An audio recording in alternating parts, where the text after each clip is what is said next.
सतीश रंजन का बेटा बलात्कार में है और दूसरा नीलू अग्रवाल का बेटा, दोनों, और तीसरा जो डेली बुलेट से आता था। केस को खत्म करने में 3 नेता की भूमिका है। इसमें नेता हैं और जिनका जिनका पैसा लगा हुआ है वो पैसे वाले हैं। सतीश डॉक्टर किसके संरक्षण में चल रहा है? और सतीश डॉक्टर और हार्ट हॉस्पिटल प्रभात नर्सिंग होम में इस लड़की को मारा गया है। अभिनव जी, एएसपी साहब यदि छोड़वाए तो किनके कहने पर छोड़वाए? क्या अभिनव जी और इंस्पेक्टर साहब पैसे लिए, या पहले से मनीष रंजन का रिश्ता अभिनव से था? और अभी तक सतीश डॉक्टर के पीछे कौन है? जब पुलिस ने खुद ही कहा कि सतीश को मैसेज आ रहा था बार बार अभिषेक डॉक्टर के द्वारा या किसी और लोगों के द्वारा कि इसको पुलिस को खबर नहीं करो, तो क्या ये गलत नहीं था? मैं मात्र 3-4 पॉइंट आपको बताना चाहूंगा। पहला, जब मनीष रंजन ने कहा था मैं देहरादून में था, मैं यहाँ नहीं था, तो आपको नहीं समझ लेना चाहिए कि यह केस कहां पर है और कौन बचा रहा है। दूसरा, मनीष रंजन को थाना से छोड़ दिया गया, नीलू अग्रवाल को, पहली बार सबूत मिटाने के लिए, कपड़े धोने के लिए।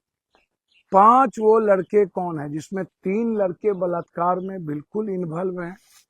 2 लड़के हैं या नहीं अभी मैं नहीं उस पर गया हूं, मैं आ जाऊंगा, लेकिन 3 लड़के ने तो बलात्कार किए ही किए। 2 लड़के और हैं, 5 हैं, जिसमें 5 बलात्कार में है कि 2 लड़के सिर्फ मारने में या वहां थे। तो थाना से किसने छोड़ा? ये इंस्पेक्टर की इतनी हिम्मत तो हो नहीं सकती इतनी बड़ी घटना के बाद पीआर पर छोड़ दे। तो इसमें कौन है? ऊपर का फोन आया तो आपने इंस्पेक्टर का फोन चेक नहीं किया। अभिनव जी, एएसपी साहब यदि छोड़वाए तो किनके कहने पर छोड़वाए? क्या अभिनव जी और इंस्पेक्टर साहब पैसे लिए, या पहले से मनीष रंजन का रिश्ता अभिनव से था, या पहले से मनीष रंजन कई पदाधिकारी, कई पुलिस प्रशासन और बड़े महकमे में लोग मनीष रंजन लड़की पहुंचाती थी? और मनीष रंजन किन किन एमएलए एमपी का पैसा रखे हुआ है? बिजनेस करने के लिए कौन कौन मंत्री मनीष को पैसा दिया है? बुद्धा डेंटल कॉलेज में किस किस नेता का पैसा है? आज एक बात आप समझ लीजिए, सभी लोग कान खोल के, पुलिस, नेता, पैसे वाले, डॉक्टर, पैसे वाले में हॉस्टल भी है, होटल भी है, डॉक्टर, और ये माफिया, ये इतना बड़ा नेक्सस है कि किसी की बच्ची, किसी की बेटी बहन और किसी की जमीन, किसी की सुकून बच ही नहीं सकता।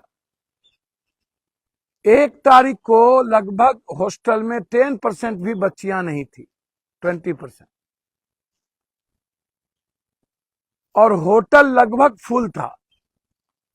कोई होटल आप उठा के देख लीजिए 1 तारीख को खाली नहीं था। कौन लोग थे होटल में? आप 1 तारीख 31 के रात से 1 तारीख का निकालिए लिस्ट, होटल में कौन लोग ठहरे थे उसका लिस्ट निकालिए, कौन छोड़ाया, और सारे कपड़े धोने के किसने दिए, किसने साफ किए, 5 आदमी कौन है?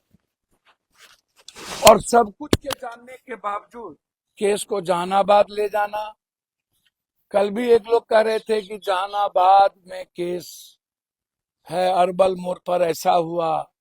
मैं कुछ भी समझने और मानने को तैयार नहीं। पहले भी आपने कहा है कि लड़की 1-1 घंटा बात करती थी, तो हम पुलिस को चैलेंज करते हैं, 1-1 घंटा बात करती होगी, लड़की खराब होगी तो लड़की 10 लोगों से बात करती होगी।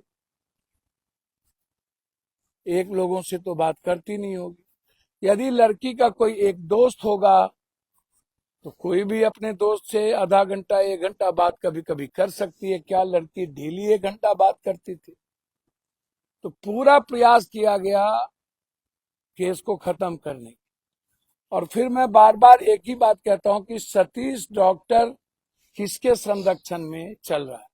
और सतीश डॉक्टर और हार्ट हॉस्पिटल प्रभात नर्सिंग होम में इस लड़की को मारा गया है।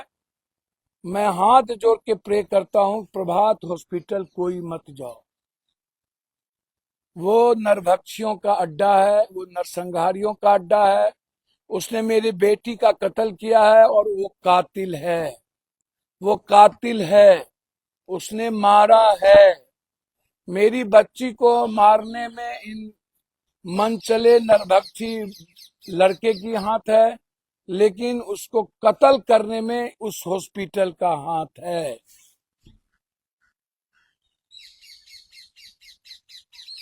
आप इस बात को समझ लीजिए। और इस केस को खत्म करने में 3 नेता की भूमिका है। इसमें नेता हैं और जिनका जिनका पैसा लगा हुआ है वो पैसे वाले हैं। मनीष रंजन के यहाँ अब आप क्या लेने जा रहे हैं? रेड अब क्या कर रहे हैं? कल रात में, आज सुबह में पुलिस मनीष रंजन के यहाँ रेड कर और कह रहा है कि कागज जब्त किया गया। सरकार से आग्रह करते हैं कि मनीष रंजन के हॉस्टल को आज बुलडोजर चला दीजिए। है हिम्मत और औकात तो चलाइए। और ये जातीय नेताओं से आग्रह करेंगे कि अपनी राजनीति बंद कर दीजिए। गया की भी बेटी है, बक्सर की भी बेटी है, मुजफ्फरपुर की भी बेटी है, खगड़िया की भी बेटी है, पटना की भी बेटी है, सिंहेश्वर की भी बेटी है, पूर्णिया की भी बेटी है। और इन नेताओं से कहेंगे कि अपने गुर्गे चमचे और दलाल को कहिए कि मजबूत लोगों की हत्या हो तो दलाली ना करे। इन डॉक्टर को आज गिरफ्तार करिए, पहला। दूसरी विनती है, 5 में 3 लड़के बिल्कुल क्लियर हैं। पहला मनीष रंजन का बेटा बलात्कार में है, और दूसरा नीलू अग्रवाल का बेटा, दोनों। और तीसरा जो डेली बुलेट से आता था वह लड़का जिनका नाम मैं नहीं जान रहा हूं, जो मनीष या नीलू अग्रवाल के बेटा सैक का, वो मैं दावे के साथ आपको कह सकता हूं, दावे मतलब दावे, हर कीमत पर, कि नीलू अग्रवाल का बेटा बलात्कार किया है, मनीष रंजन का बेटा बलात्कार किया है। और सीसीटीवी फुटेज में डेली जो बुलेट से आ रहा है वो बलात्कार में है। अब वो 2 लड़के कौन है, वो है या नहीं, अभी मैं नहीं बता सकता, मैं झूठ नहीं कहता। और ये तीनों की गिरफ्तारी क्यों नहीं? 1-2 दिन पहले आपने मनीष रंजन के बेटे का लिया और 1 दिन बाद आपने जबरदस्ती नीलू अग्रवाल का लिया। इन सेक्स रैकेट के धंधे में कौन कौन लोग इन्वॉल्व है, इसकी भी जानकारी होनी चाहिए। और कौन कौन हॉस्टल के मालिक इन्वॉल्व है, ये हॉस्टल को बंद करिए जिसका रजिस्ट्रेशन नहीं है, सीसीटीवी फुटेज नहीं है। और बिल्कुल मुख्यमंत्री जी, हॉस्टल में किसी के बेटे, किसी के यूथ को एंट्री बंद करिए, गाइडलाइन निकालिए, वहां को एक्सेस दीजिए। तो बस इतना ही आज मेरा आपसे है कि डॉक्टर की गिरफ्तारी क्यों नहीं, हमारी बेटी को जी ली थी उसको क्यों मार दिया गया, प्रभात में मार दिया गया। इसमें 3 आदमी कंप्लीट रूप से बलात्कार किया है, 5 में 2 है या नहीं करने में ये मुझे अभी कंफर्म जानकारी नहीं मिली है। एसआईटी और सीआईडी क्या कर रही है मुझको नहीं पता, क्या अब भी वो बचाएंगे मुझको नहीं जानकारी।